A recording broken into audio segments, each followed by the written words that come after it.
네, 오늘 성경 말씀 보시겠습니다. 고린도후서 5장 1절부터 3절까지 말씀입니다.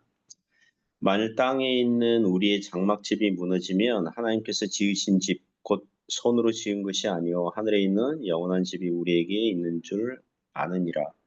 참으로 우리가 여기 있어 탄식하며 하늘로부터 오는 우리 처소로 덧입기를 간절히 사모하노라. 이렇게 입음은 우리가 벗은 자들로 발견되지 않으려 함이라. 네, 오늘 성도가 누릴 영생, 성도가 누릴 영생 제목으로 하나님 말씀 증가하겠습니다. 금요일마다 하이델베르그 요리문답서를 조금씩 보고 있습니다. 이 요리문답서가 129문답이거든요. 지금 거의 절반 가까이, 절반은 되지 않았죠? 절반 가까이 오고 있습니다.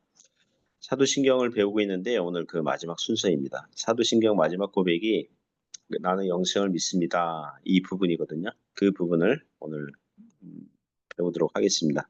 58번 문답이 그 말씀하고 있습니다. 58번 문답 읽겠습니다. 하이델베르그 요리문답 58번 문답입니다. 영원한 생명은 당신에게 어떤 위로를 줍니까? 58번 답입니다. 내가 이미 지금 영원한 즐거움을 마음으로 누리기 시작한 것처럼 이 생명이 끝나며 눈으로 보지 못하고 귀로도 듣지 못하고 사람의 마음으로도 생각지 못한 완전한 복락을 얻어 하나님을 영원히 찬양할 것입니다. 58번 문답을 보면 믿는 성도가 얻는 영생에 대해서 두 가지 특징을 말씀하고 있습니다. 첫 번째는 믿는 신자는 이미 그리고 지금 이 땅에서 영생을 누리고 있다는 것입니다. 두 번째는 또 믿는 신자는 죽으면 이 땅에서 죽으면 천국에서 영생을 누리게 될 것이라고 답변하고 있습니다. 이 요리문답서에는 각 문답마다 각 그 교훈과 주장의 근간 성경 구절들 첨부되어 있거든요. 이렇게 보시면 먼저 믿는 신자는 이미 그리고 지금 이 땅에서 영생을 누리기 시작한다 이렇게 말씀하면서 먼저 요한복음 17장 3절 보시면 영생은 곧 유일하신 참 하나님과 그가 보내신 자 예수 그리스도를 아는 것이니이다. 이 구절에서 영생은 구원이라는 단어와도 이렇게 호환할 수 있습니다. 영생, 구원 같은 말입니다. 영생을 하나님과 예수님을 아는 것이라고 했는데 이 아는 것을 믿는 것으로 바꿔도 뜻은 통하죠. 영생은 또는 구원은 유일하신 참 하나님과 그가 보내신 자 예수 그리스도를 알면 믿으면 얻는 줄 믿습니다. 여러분이 예수님을 하나님의 아들이요 대속자와 구세주로 믿고 알고 받아들인다면 그 즉시 여러분은 구원을 얻었고 영생을 이 땅에서 얻게 됩니다.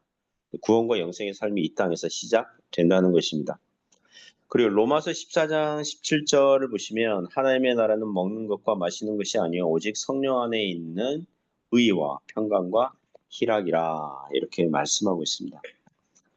이 구절이 나온 이유는 사도 바울 당시 로마 교회 안에서 교인들 중에서 구약 율법의 음식법에서 아직 벗어나지 못한 교인들이 있었고 그리고 반면에 신약 또 어떤 신자들은 신약 시대는 율법의 음식법에서 벗어났으니까 더 이상 무엇을 먹거나 마시거나 하는 것에 죄책감을 가질 필요 없다. 이러면서 이 두 그룹의 신자들 사이에서 이 정죄와 비난이 오고 가고 있었다고 합니다. 이에 사도 바울이 교회에서 신자들이 어떤 것을 추구해야 하는지 권면하는 말씀이거든요. 하나님의 나라는 이건 교회에서는 기독교인의 신앙생활에서는 이렇게 이해를 하시면 되죠. 먹는 것과 마시는 것이 아니요. 그러니까 먹고 마시는 것 같이 사소하고 하찮은 문제와 주제들로 다투지 말라는 거죠. 대신 무엇을 추구해야 합니까? 오직 성령 안에 있는 의와 바른 신앙생활, 의와 평강과 희락이라. 그리스도 안에 있으니 하나님과 화목된 자로서 성령의 은혜로 말미암아 그 10년 가운데 평안과 희락, 기쁨을 누릴 수 있다는 것입니다. 오늘 요리 문답서의 이 주제, 이 영생의 관점으로 보면 믿는 신자들이 이미 지금 영생을 누린다는 것은 신자의 삶에서 의와 평강과 희락이 있다면, 성령의 열매가 드러나고 있다면 그는 영생을 가졌고 영생의 즐거움을 누리고 있다고 말할 수 있는 것입니다. 그래서 신자의 현재의 삶에서 누리는 의와 평강과 희락은 장래 주님의 재림으로 말미암아 누리게 될 온전한 영광을 누리게 될 것이라는 현재의 증거들이라고도 할 수 있습니다.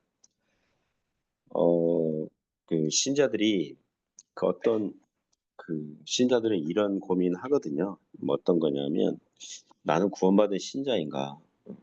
나는 영생을 얻은 신자인가? 이런 질문을 할 수 있거든요. 그렇잖아요. 자기 자신에 대한 질문할 수 있는데 그 하나의 답변과 증거는 나는 현재 성령님께서 믿는 신자에서 역사하셔서 열매를 지금 맺어가고 있는가?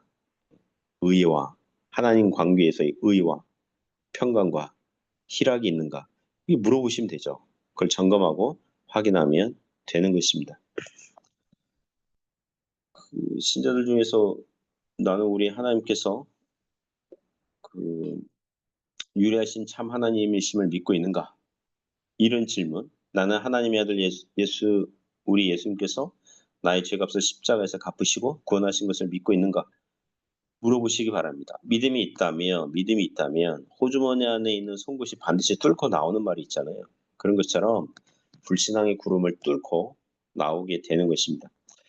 요한일서 3장 14절 보시면 우리는 형제를 사랑함으로 사망에서 옮겨 생명으로 들어간 줄을 알거니와 사랑하지 아니하는 자는 사망에 머물러 있느니라.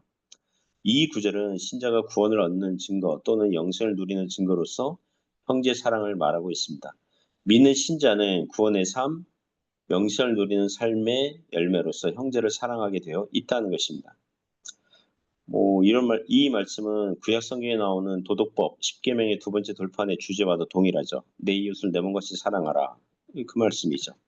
예를 들면 신자는 인생 살면서 만나는 사람들에 대하여 가장 큰 관심이 뭐가 되어야 되냐면 이 사람은 예수님을 믿고 구원받은 사람인가, 영생을 얻은 신자인가 아닌가, 그거여야 되죠.